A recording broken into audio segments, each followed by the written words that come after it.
Thank you, everybody, so much for joining us today. I think this is something that I've been really excited about and looking forward to for quite a while. We have three amazing panelists for you here today. My name is Kathy Baxter. I am Principal Architect of Responsible AI and Technology at Salesforce, and I am honored to introduce all of you today to, let's begin with Amy Tong. She is the Secretary of Government Operations of California and was appointed by Governor Gavin Newsom in March 2022 after serving as the state's Chief Information Officer and Director of the California Department of Technology. Recently, Secretary Tong has led efforts in generative artificial intelligence and has been a close advisor to the governor in his AI development of California's executive order on AI. Welcome, Secretary Tong. Thank you. Kirk A. Cullimore is a state senator from Utah, where he has been, where he has been an elected member of the Senate since 2018 and currently serves as the assistant whip to the Majority Caucus. 2 weeks ago, he passed one of the first AI bills in the country, SB 149, which, if signed by the governor, would establish an AI learning lab for businesses and state regulators to keep tabs on the newest technology and trends in AI so the state can better understand how to regulate AI. I think that's pretty dang cool. And California State Senator Scott Wiener joins us today from right here in San Francisco. Senator Wiener represents Salesforce's headquarters city of San Francisco at the legislature in Sacramento and is well known for his advocacy and policy development on cutting-edge issues from social media content moderation to housing and now AI. He just released his bill, SB 1046, into print last month, which would aim to regulate the development and use of advanced AI models. Senator Wiener currently serves as Senate Budget Chair for California. So if we can begin with an applause for my illustrious panelists here. All right. So I would like to begin with each of you sharing one sentence about what keeps you up at night when it comes to AI. Maybe we could begin with you, Senator Cullimore. Wow, so a couple years ago, we passed the Utah Consumer Data Privacy Act. And obviously California let out on that sort of stuff with the data privacy. But I think the one thing about AI that is a little bit concerning is the data that is being put into these models and how that's going to be used, where that is, what's going on with that. And so I think that's something that we're looking at next. We obviously have not tackled that, but what about the data and what's the interplay between AI models and consumer data privacy? Awesome. One sentence. The evolution of Gen AI becomes how the social media is today on our young kids and vulnerable community. Yes, yes. Senator Wiener. Do I get applause for that? Yes. I heard the yeah in the audience. Please. Not that we're competing or anything. Let's get an amen. Can we get an amen? Thank you. And first of all, I was just say I'm proud to represent the beating heart of AI innovation here in San Francisco. So welcome everyone to the great city of San Francisco. I'm extremely optimistic about what AI can do to make life better for people. But what keeps me up at night it's twofold. First, that we will miss an opportunity to put smart and innovative safety precautions in place and repeat the mistakes, as the Secretary noted, that we made with social media and data privacy, where we let it get so far out ahead before we started to do anything, and then it was in some sense too late. And the other piece is that AI can raise living standards for everyone if we as a society decide that we want it to happen that way.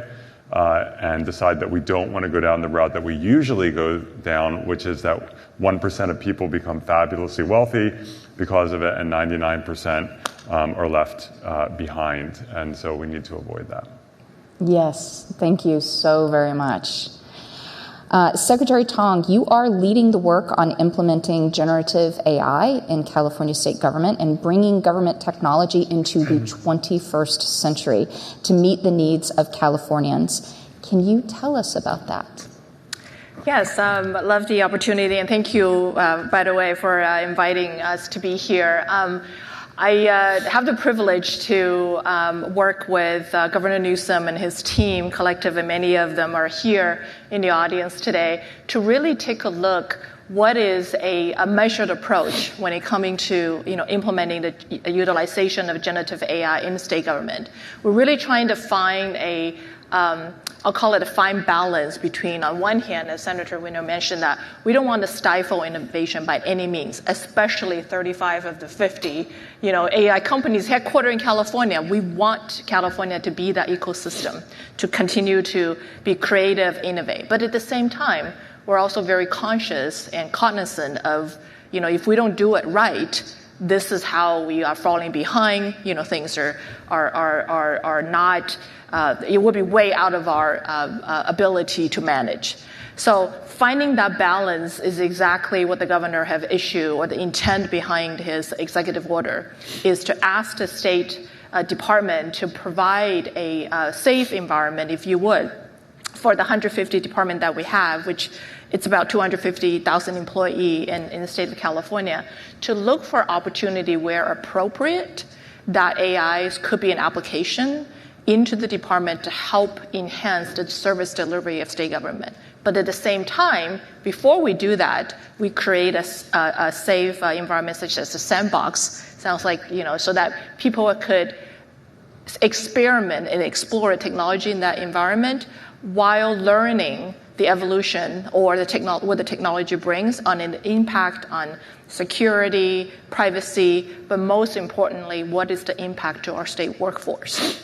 So that's why I think the EO have very, very intentionally carved out that although generative AI is a technology topic, the impact of generative AI is much bigger than a technology topic. So that's why the Government Operations Agency are looking at this from a workforce, from security, from community that we serve, as well as all the resources that come along. Beautiful, I love it. Senator Cullimore, what steps have been taken to ensure transparency in AI decision-making processes within the state of Utah? And what is the state of regulation in Utah, regarding AI? Yeah, so we have a pretty short legislative session. It ends usually the first weekend of March. And I think last year, right after the legislative session ended, we convened an informal working group. And that working group had some legislators on there. It had some government regulators, our Department of Commerce, the Department of Technology Services. We have a chief privacy officer. And then we brought in researchers from some of the local universities, particularly that do research on AI.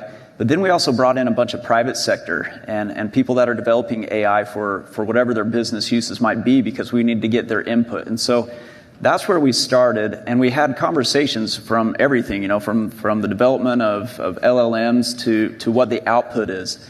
And I think from our perspective, we decided that, the development of LLMs is a huge topic, and little Utah is not going to tackle that model, tackle all that regulation right now. We were more concerned about what is the interface between generative AI and the consumer. And so the bill that we just recently passed did a couple things.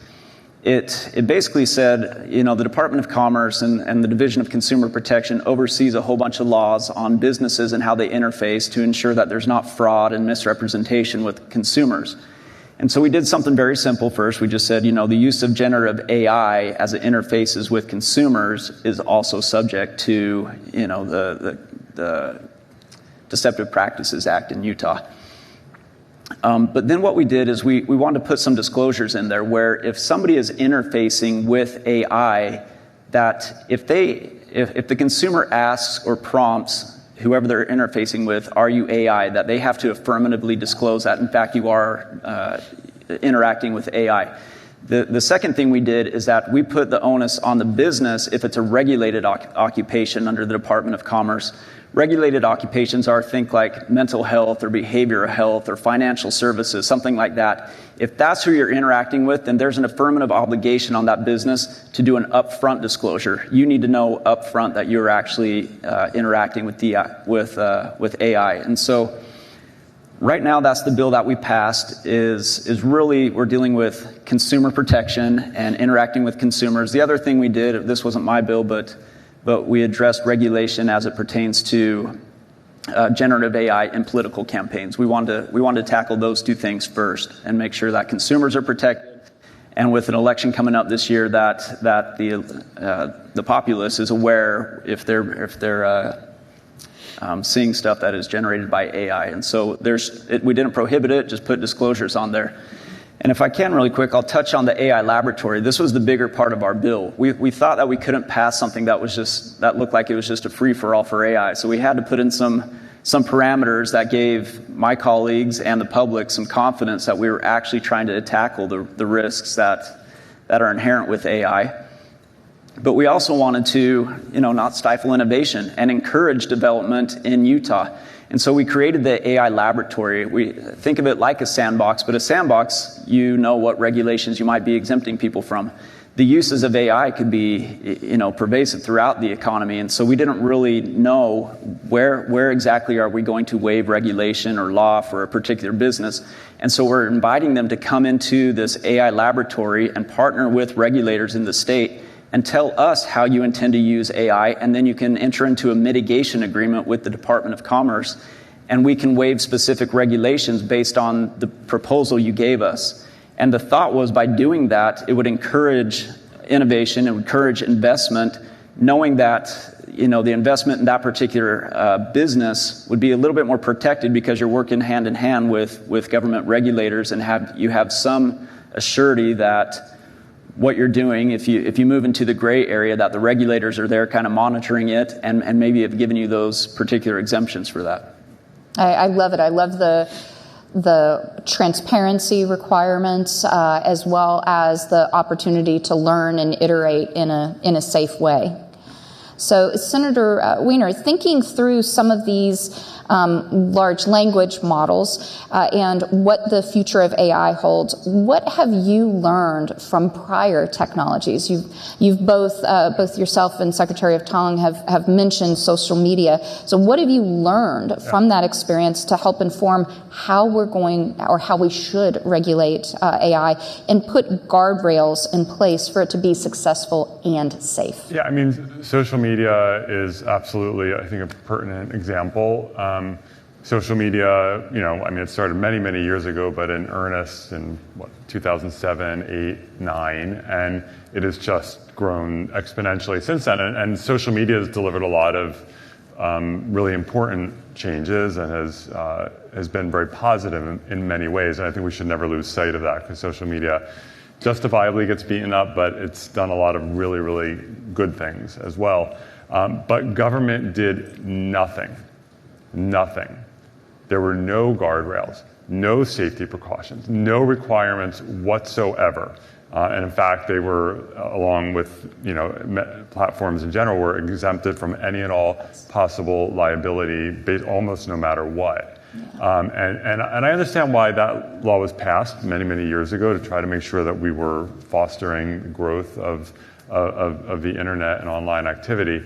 But you combine all of that together with complete negligence by government, and what do we have today? We have social media that, and I will just say this, did upend the presidential election. Sorry.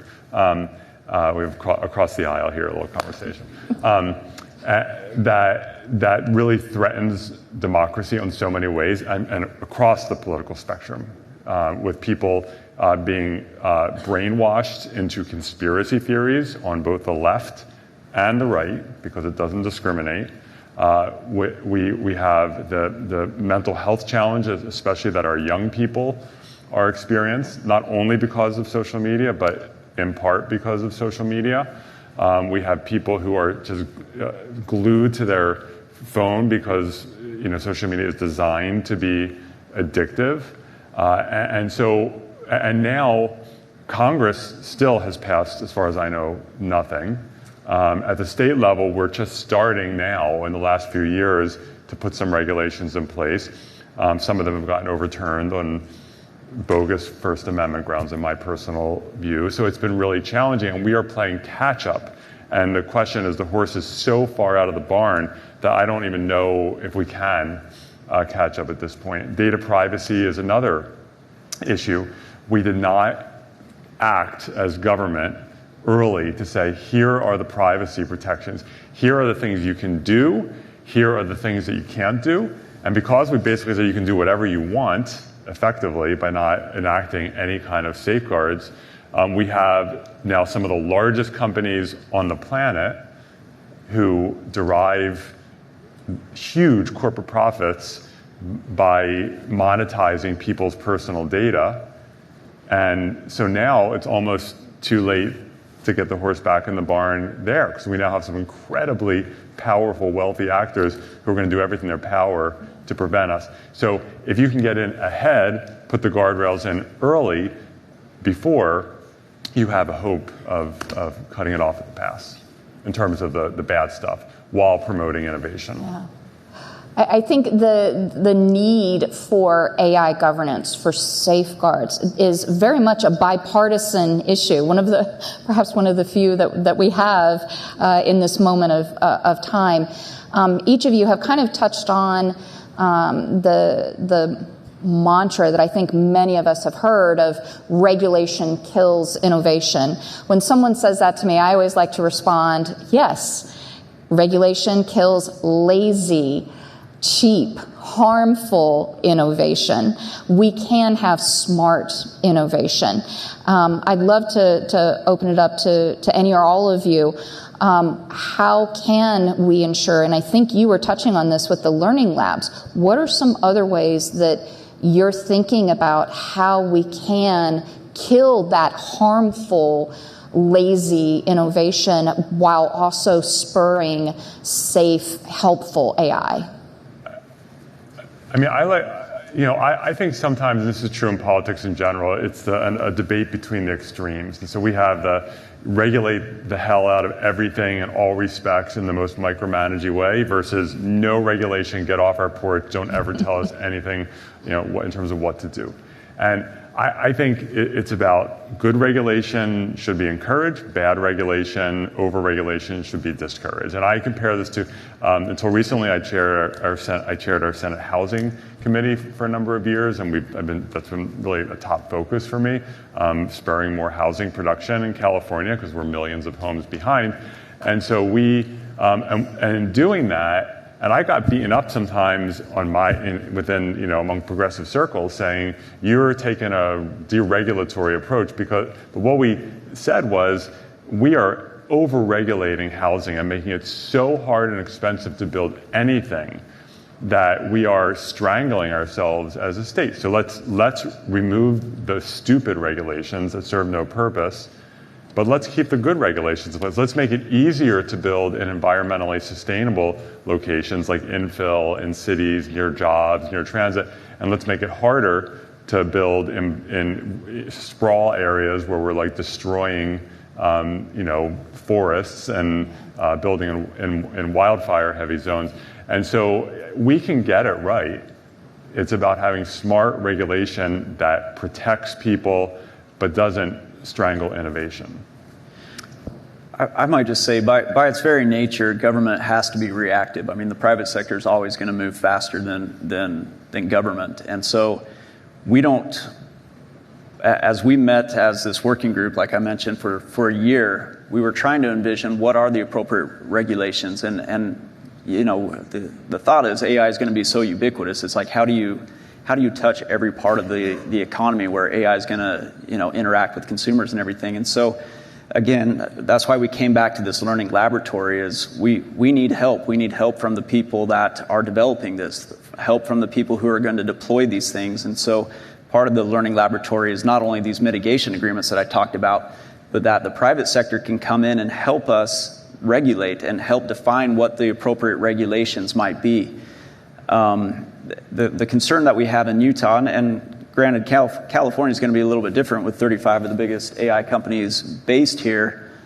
Our thought is if we decided to regulate the hell out of LLMs or AI, that's fine. They just won't be in Utah, And so we have to balance that business-friendly approach of we want to attract innovation. We want to attract businesses because I do believe, I am optimistic about the use of AI and what it can do for society and what it can do for our economy. And so we do want to encourage it. And so we have to find, I think like Senator Wiener said, we've got to find that right touch where at least Utah's approach is let's have a light touch of government, ensure that there is some regulation because we need to protect this. Social media, data privacy, that was a runaway train. And we're all doing whatever we can to try to catch up with that right now. We can kind of see AI, and we don't know everything that's going on in the private sector. We can't see the horizon right now, and I think Utah's acknowledging we can't see that horizon right now. So, but we've got to take a much more proactive approach to the extent that government can. So I'll jump in here while both of my panelists are from the legislative branch. I'm from the executive branch. What does that mean is we execute on things that we wanted to try it out. And one thing that we're taking a very proactive approach here is that we know by reading literature or by having a lot of conversation is important, but it's not going to be enough. Yeah. Compared to you simply just need to roll up your sleeves, do some proof of concept, do some pilots, and you learn from doing it. And that's why we went ahead with, utilizing the sandbox very carefully and intentionally pick a few proof of concept that are low risk in many senses, but potentially have high benefit. And through that piloting of the generative AI approach, we learn what is the procurement guardrail that we need to be put in. What is the data and security, privacy, all those guardrails we need to put in. We talked to our academia here in California, Berkeley and Stanford are specifically the entities that we called out. We talked to our vulnerable community because they are at the receiving end of how government delivers services. So we engage them. And of course, being the beauty of California, Silicon Valley right here, we involve our industry. But aside from doing all of this, the people at the front line who is using those technology are our workforce. So we do engage with our state employee from the get-go in developing what is the problem they're trying to solve, what are the use case or innovative idea that we can apply, and then we engage with our industry partner to say, how could you come in and partner with the state of California? And by the way, we're doing all of this with $1 investment from the state of California, because we wanted to foster this true spirit that we are learning and exploring this together. We're not buying a solution. We're not getting in a contractual agreement in the traditional way, but we're simply trying to explore maybe perhaps the concept of laboratory, but in a slightly different manner. I think one other thing that I want to point out is in going through all of this, we're also being very, very transparent that we are learning at the same time we're doing it, so that iteration needs to be part of the process, right? If we think we're going to close our door and try to do this, and 6 months later somehow we're going to have a near perfect administrative regulation, that's not going to happen. Yeah. But by doing this and sharing our experience and just being open about this, hopefully everybody watching our experience could also at the same time being part of the journey. So I think we were very, very intentional about being very transparent about what we're doing as well. I love it. That's fantastic. All of you are working at the state level. I'm curious to hear what your thoughts are. Are there things the regulations or things that you think should be done at the state level versus the federal level? Are you engaging at the federal level? Is there collaboration between states as you're working on regulation? Would love to hear about that. Well, we've been in conversation with some of the folks in Congress who are focusing on AI safety in particular. And we would love for Congress to pass a really solid piece of AI legislation that regulates and fosters innovation. I hope that happens. I'm not holding my breath. It can happen. I mean, Congress, a lot of times things don't happen until they do happen, and then lightning strikes. But what we've seen, unfortunately, is that even though for many years there's been broad bipartisan support in Congress for social media regulation, for data privacy, even for net neutrality, and nothing. And so we have that. So we passed a net neutrality law in California that I had the honor of authoring. We passed several social media protection laws in California, and now we're working on AI. Not just myself, but a number of my colleagues who have really important bills.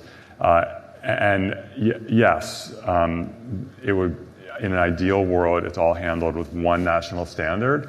And so some of the large tech companies who sometimes say, no, don't do it at the state level. It should be handled at the federal level. My response is always, okay, what are you doing to encourage something passing in Congress? And hey, why is your association lobbying against anything happening in Congress? Because that's sometimes what industry does. Kill the regulation in Congress and then have the gall to go to the state legislatures and say, no, this should be handled in Congress after they just killed that regulation. So yes, we would love for that to happen, and until it does, we'll keep doing our work. Yeah, I'll agree. I think there are certain principles that should be addressed at the federal level, but it's much like Senator said, I don't have a lot of confidence it's going to happen anytime soon. And so I do think that the states do play a role in developing what appropriate regulation might be. And I think we're seeing that with data privacy, for example, right? There's 5 or 6 states now that have consumer data privacy laws. And I think what eventually will happen is Congress will kind of look at those and maybe pull out what's the commonalities between all these laws that we can all grasp on, and create federal law out of that. And so, unfortunately, I think AI is going to be the same thing. We're going to see a lot of states develop policy, and hopefully the critical mass of states that start doing this is what ends up being the impetus for Congress to actually do something. So I think it's appropriate for states to try to work on this. And inevitably, I think, how the interaction is with consumers, kind of like what we dealt with in Utah, that's always going to be within the purview of states. And so when we're talking about the development of models and the provenance of AI and stuff like that, that's probably something that should eventually be done by Congress. But then some of the interactions are going to be, more local enforcement and local regulation too. So there's probably a role for both eventually. Yeah, and I would know in California, the executive branch, we work closely with our legislative staffers and members over there. We, again, like a lot of the dialogue, Senator Winter and I have talked about, what do we do together, and also respecting the different roles. One thing maybe is a slightly twist to the question that you have is I don't disagree the fact that as much as possible, let's not have 50 states all have its own regulation. Let's see if the federal can do something. But also recognizing you cannot wait forever, right, if there's no action at the federal level. But to me, it's not a question about whether it's a federal level or state level. To me, many of the guardrail has to be more specific in the subject area. For example, the guardrails that are needed in health area might be very different than the guardrail that utilizing AI to deal with wildfire, right? They are maybe very different in using AI to help with the language access. So I think this is coming back to, as much as we want, there's going to be enough of a commonality. There's some type of a global governance policy would make sense. But also don't forget the fact that if we want to be really effective on these guardrails, they need to be more specific to the subject area. And it's what we're trying to test out and proven out to see what is the differences between the different use case, and let's be very surgical about it. Yeah, context, being specific to the context, the industry, the use case, also recognizing the level of risk. So the level of risk for what's the next thing that you should stream versus what medical treatment should you receive. Very, very different. And so the amount of oversight that's needed is quite different. And I think also being able to leverage what regulation already exists. So you don't have to create things net new, but what can we apply that already exists? Although I would say that, yes, of course, on a very tangible level, algorithms about what healthcare you should receive have more life or death consequences than what you should stream. But I will say, in terms of that algorithm deciding what you should stream next, we have seen what's happened for example, in social media, for example, YouTube, where people go down the YouTube wormhole and people become very radicalized as a result because it just keeps recommending you down this one path. So, it can be dangerous in a number of different respects. It can, leveraging the outrage machine to generate, just brainwashing people. Yeah, absolutely. All right, I'm about to turn it over to the audience for questions, so please get your questions ready. I don't see a microphone on the stand in the middle. I don't know if we're able to provide one, or if people will just have to speak loudly and I will repeat. But before we turn it over to the audience, I want to give one last question to our panelists. So this is a tech developer conference, and so I'd love to hear from each of you what you would say to this audience who are at the helm of creating and implementing these AI products. What should they be keeping in mind as they are doing this work? Want me to start? I'll start. Yeah, please. Yes. I would say, speaking from someone that also has tech background, but obviously, majority of the time has been in public sector, I'm very mindful, or I continue to be an advocate saying that even though this topic is tech-oriented, it should not be a tech topic alone. And even as a tech developer, you have to be very intentional to be understanding how this technology can be applied into our everyday life, which you take into consideration, I'm sure I'm preaching to the choir here, the end user impact. But aside from that, I believe the application of Gen AI should be looking at a business transformation conversation. And when that happens, it's many times, it's what is the people that are utilizing it as well as the people who's receiving the services from it. That to be a fundamental spectrum we should look at when we're evaluating whatever solution is being developed from it. So I really wanted to promote the fact that the generative AI conversation is much bigger than the tech conversation, but it's more of a business transformation conversation. Awesome. Yeah, I'll say, I guess I don't know how to articulate this really, but I think in the development of generative AI or AI at all, that we're looking to make the human experience better and not to replace the human experience, And like for me, example, I've been using, I'm an attorney, we're a part-time legislator, so I do law, and I use ChatGPT every day for a lot of stuff. And I worry a little bit that I'm like, am I decreasing my own brain power by outsourcing this to ChatGPT all the time, And or is it really just a time saving and I'm doing it right, and I'm actually able to help more people because of my use of generative AI, So you could look at it two different ways, but I think that's the important thing is, let's make the human experience better and not take the human out of it. Yeah. I would say when doing the work, I think you should always just have a question in your head: is what I'm doing going to make the world and people's lives better, or is it going to not do that? In the bill that I'm authoring, Senate Bill 1047, we're simply requiring for very large, powerful models, 10 to the 26th flop, the same as the Biden executive order, which I think don't exist yet, but will soon, to just do a safety evaluation while you're doing that development, and then if it identifies significant risks, taking steps to mitigate those risks, and then just certifying to the Department of Technology that the Secretary oversees that you have done so. That is, it should not be controversial. Of course, it being public policy, everything becomes controversial.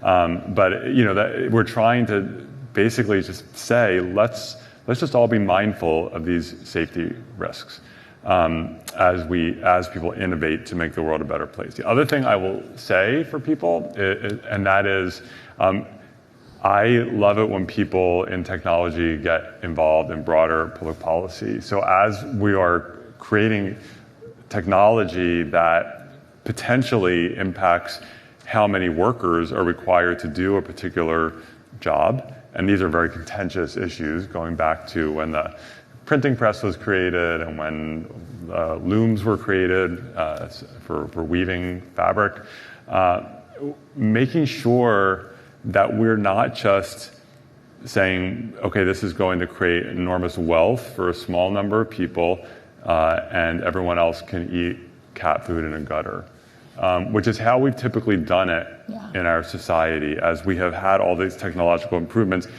there are some people who get lifted up, and not just billionaires, but like people who benefit. But there are a lot of people who don't see the benefit, and that undermines support for technological advances. It makes people skeptical that this is really beneficial to society because they are less wealthy than they were 5 or 10 years ago. And so we need to, as we have this technological revolution, which has so many possibilities of making the world a better place, that we are also advocating for policies that don't allow big swaths of the population to be so left behind. So we see all of the desperation that we see in this country right now in terms of addiction and suicide and mental health challenges. That's all avoidable. We have chosen as a society to just let people slide off the cliff, and let's not let that happen again. So please be involved in that conversation. Yes, yes, I think that deserves an applause. Yes, I know we very much believe that you can do well and do good. It doesn't have to be a trade-off of creating technology that is beneficial to society that doesn't make profits. Like, it is possible to do both. I think also the concept of empowerment. We very much believe in the importance of keeping a human at the helm, not just a human in the loop where there's somebody that checks it off. But our user research team has very much been doing a lot of work that is very active in keeping that human in control, having transparency, understanding what's happening. All of that is critical to success so that this technology does not end up spiraling out of control. All right, I'm going to open it up to the audience. I'm guessing we don't have an audience mic. So if you can, I'll point out, folks, if you can speak loudly, and then I will repeat the question so that the folks that are online will be able to hear the question. So if you'd like to go first. Yes, my question is, AI is increasingly being asked to make critical decisions. The most extreme example would be a driverless car that has to decide whether to hit a truck and injure the driver, or swerve and hit a child, or swerve and hit a senior citizen. The AI has an opinion about this. There's a data-driven resolution model, sometimes that is transparent and open source, sometimes that is proprietary and hidden. I have an opinion on this. You probably have an opinion on which is the correct decision to make. A society might have an opinion on which is the correct decision to make. A less extreme example might be what is or is not fake news. So, do we trust the resolution algorithm? Do we trust our opinions? How do we sort of navigate this as a society? All right. So the question began with basically the trolley problem of, for AI making decisions, in the case of driverless cars, an accident's going to happen, what should be sacrificed, and then you gave some additional examples of it making decisions in terms of what is fake information, what is truth. So if any of you would like to respond. Well, I can start and just say, as policymakers, we have to make all those types of calls all the time, not related to AI. And so I would say it's very similar, right? Whether we're talking about personal injury law or business liability law, we're having to make decisions of where exactly is that line. And it's a moving target, even in those industries that we're already super aware of. And so I think it's going to be the same thing. Like, somebody is going to have to make the call. Like, no, it was okay to hit the elderly person in this particular instance because of that. And there's going to be unfortunate outcomes, but the law is going to have to make those determinations of what's appropriate, where is liability held. I mean, these are the hard discussions with AI. How far back does the liability go for these types of things where there's a generative AI that's making a decision? Was that decision based upon, inputs or, and so these are decisions that we're going to have to make. But I would say that it's not so far out of the box that policymakers aren't used to having to handle just in different contexts. AI introduces this responsibility gap of, you can't fine an algorithm. You can't put an algorithm in jail. So how do we understand how liability or how responsibility is assigned? Well, and I don't, general tort liability law does not stop just because AI has begun. So if someone designs an algorithm for, say, an autonomous vehicle and it makes a choice to do X instead of Y and someone is injured, that there could be a lawsuit and that algorithm will be discoverable as part of a lawsuit and the decision will be made. With the AV issue in particular, I think that like the choice that you laid out, do you hit the child? Do you hit the senior citizen? To me, the general issue is what's safer, right? Are AVs going to be safer or less safe overall than people-driven cars? Putting aside the workforce issue, that there are millions of people in this country who drive for a living, and if we wipe out all those jobs, that is, I'm not opposed to autonomous vehicles, but that is very concerning because of what I said before, our history as saying, okay, bye-bye millions, your jobs are gone, go figure it out for yourself. As opposed to saying, we just generated all of this extra value with autonomous vehicles. Let's figure out how we really make sure that these people have a future. But putting that issue for the moment aside, we also, as a society, every time that an autonomous vehicle has a bad situation, including whether it's the one that you laid out or another, that makes front page of the newspaper. It's like top of the 11 o'clock local news. As that one collision happened, when there were 100 other collisions happening with human-driven cars who did dramatically worse things and many, many more of them, that doesn't even get a mention anywhere. So I think for a lot of these issues with AI, we sometimes, because AI is so, it's sexy, it's the issue of the moment, everyone's focused on it, we lose sight of like, is this artificial intelligence going to make things better, safer? Is it going to make things worse, less safe? And to me, that's the bigger picture that we always need to be focused on. And I think we need data transparency to be able to know, like, what is that accident rate? Missy Cummings is a fantastic researcher. She's a former Navy fighter pilot. She worked with the NTSB for a while and was trying to get some of this data to be able to have transparency and know what is the safety rate between them. And so having that transparency and that data is important to helping people be able to trust and know, is the technology truly making benefits overall? Secretary Tong, did you have any thoughts for that question? No, I thought both of my panelists' responses were very much. Maybe just one thing I want to highlight. You can hear from both of them. A lot of these decisions is not brand new simply because of AI.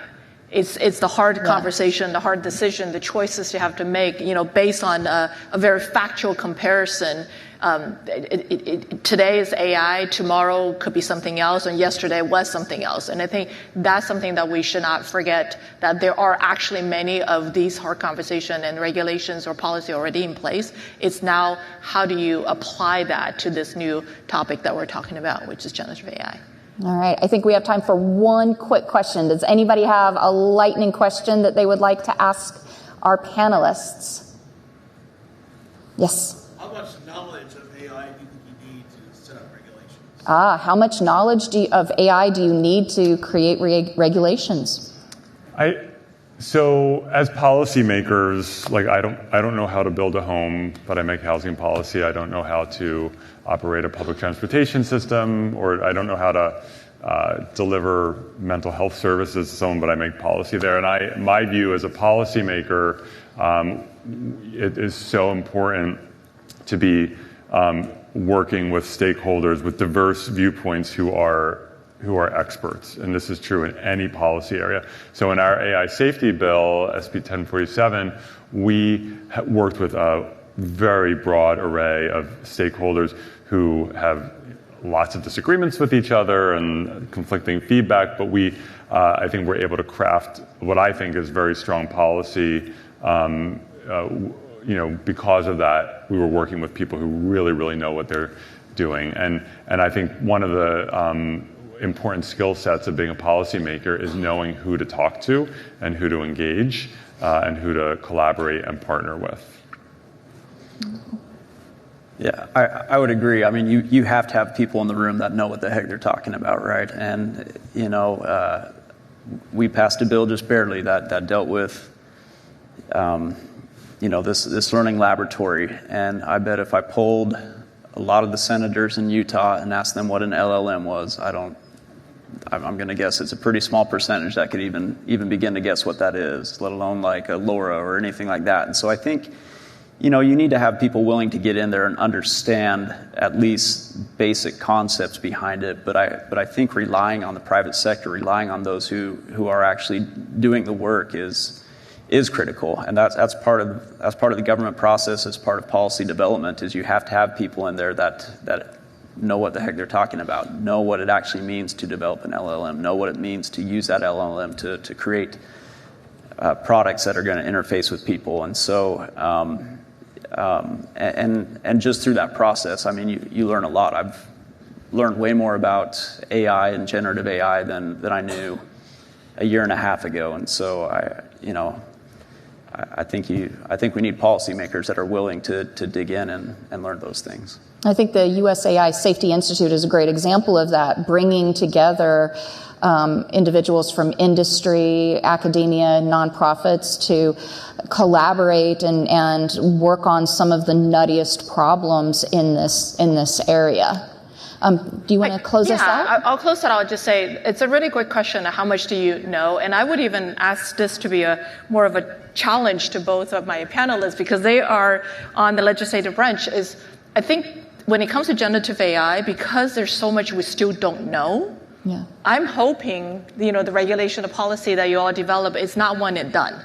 Because if anybody think that they know what they know today and that's going to be in a one and done, that I'm going to just tell you, to me, that's not it's a non-starter. I think we have to acknowledge the fact that there's still so much we don't know, and it's the very nature of generative AI that there's so much we still need to explore. So whatever that's happening right now, treat it as the starting point and be okay with the iterative nature of it. And maybe this is something, not usual when it comes to regulation, because it takes time, and once it's there, almost like, oh my God, let's just frame and not do anything. But this might be one of those. If it's possible, the regulation needs to keep up with the more learning that's, coming to us. Wonderful. I want to thank you all so very much for being here. Everybody, thank you for coming, and look forward to seeing what else you're going to be bringing forward. And hopefully all of you will respond to this call to action, to participate, to be involved, because it really does take a village. It's going to take all of you that are building this technology to collaborate with our policymakers and ensure that what we are creating has the guardrails and safety in mind. So thank you very much. Thank you. Thank you. Kathy.